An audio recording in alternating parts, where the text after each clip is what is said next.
Hi, this is Steve Stauning with another Steve Stauning short and sweet video training lesson. Today's lesson, how to attract and sell the millennial buyer. Now, this 22-part series was originally recorded live in two separate Undeniable Advantage live video webcasts. Be sure to never miss a live video webcast. Go to undeniableadvantage.com right now to register for our next live session.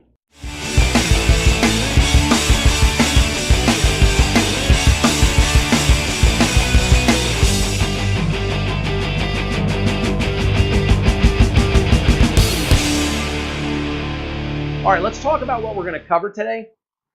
We're going to talk about millennial basics and today's consumers. We're also going to talk about communicating with today's connected customers. We'll talk about millennials and how they impact your service department and how millennials impact your sales department. And we're going to do this in 8 distinct sections. Now, we're going to cover the first 5 sections today, and the other 3 sections we're going to cover in part 2. So the 5 sections we're going to cover today is we'll talk about millennials. We'll talk about background on millennials and some research. In section 2, we're going to talk about how today everybody's a millennial. It really is not about millennials. It's about the connected customer, and we'll get to that. In section 3, we're going to talk about why adjusting to millennials and the connected customer is so important for you and your business. In section 4, we're going to talk about communicating with today's customer. And finally, today in section 5, we're going to talk about your sales department and your service department, all of the things that you're going to do on the marketing side of the business and pre-visit in order to attract and sell today's connected customer. Now, in part 2, which is not today, it's going to be in 2 weeks, we're going to talk about hiring millennials. We'll talk about service in your dealership, and we'll talk about sales in your dealership and how you can win with the connected customer. All right, let's dive in. Let's talk in section 1. Let's talk about millennials. First, let's level set. What is a millennial? There's been lots of definitions out there. I happen to like the Goldman Sachs definition, what you're seeing here, and that's someone who was born between 1980 and 2000. Now, this is 2017, so that makes millennials this year between the ages of 17 and 37. That means they're all drivers, right? They're all car buyers. They're all in the market. Millennials are part of the largest U.S. generation ever at 92 million people. Now, they are generally disloyal to retailers. It's important to know that 57% of millennials have admitted to showrooming. That means when they are on your lot, when they are in your dealership, they're using their mobile device to verify pricing. They do it when they're in Walmart, and they'll do it in your dealership. And that's the ones that will admit to it. But the great thing about millennial businesses, they're becoming to be a big part of your car loans. They made up more than 35% of the car loans last year alone. And according to Pew Research, in general, millennials have detached themselves from time-honored institutions like political parties and religion, right? While becoming more educated, more diverse, and more equal among gender lines. And they are much less likely to be military veterans, less likely to be married, and as you probably know, they're less likely to be working. Now, according to Monitoring the Future's annual study, millennials want money, but they're really not willing to work hard for it. Now, we're going to talk about how millennials aren't that different than today's customer, but I want you to understand that when we talk about millennials working for us, they're really not willing to work that hard as prior generations. They also don't expect work to be a central part of their lives. And they're not as willing to work overtime as prior generations. Plus, according to Goldman Sachs, millennials and connected customers want speed. They want things quickly. They expect things quickly. They've gotten things quickly their entire life. But they won't accept speed at the expense of quality. That means you still have to deliver a quality product. And they won't accept speed if speed is delivered with an attitude. So let's leverage the knowledge that we have right now, okay? What do we know so far? We know that if we can deliver something quickly, with quality, and without attitude, we're going to make money. That's the millennial math. So what we need is a sense of urgency. We need a sense of immediacy.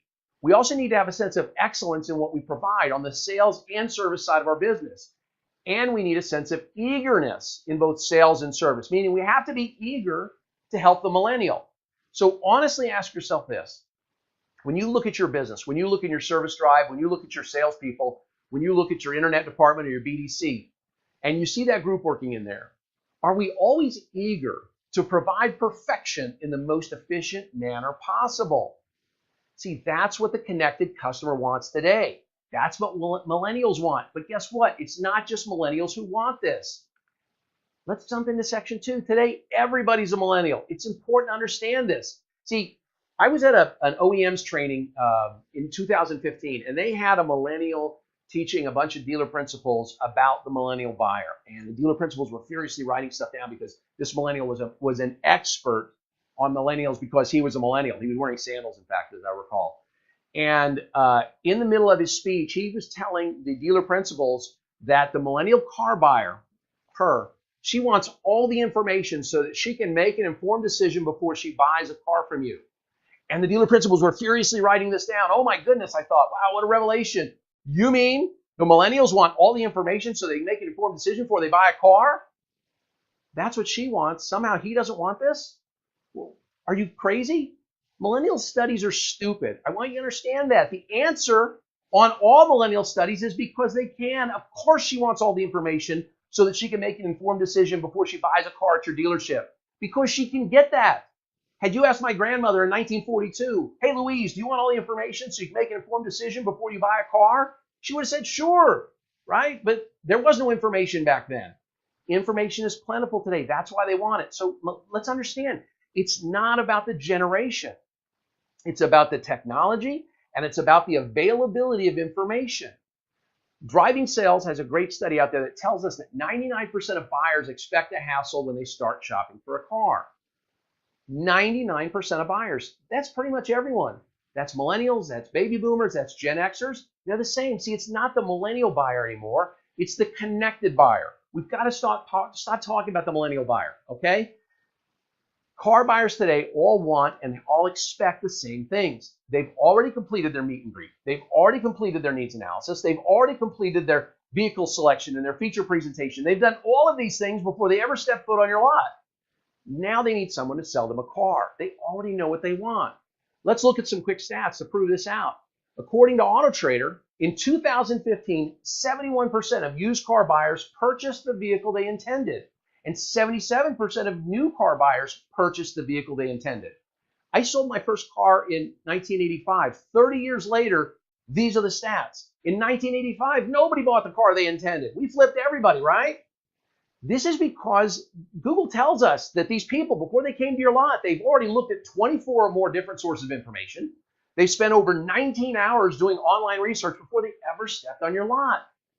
You need to treat every buyer like a connected buyer. And we'll talk about that both in the pre-visit stuff we're going to talk about today and in the part 2 piece, the buyers in your dealership.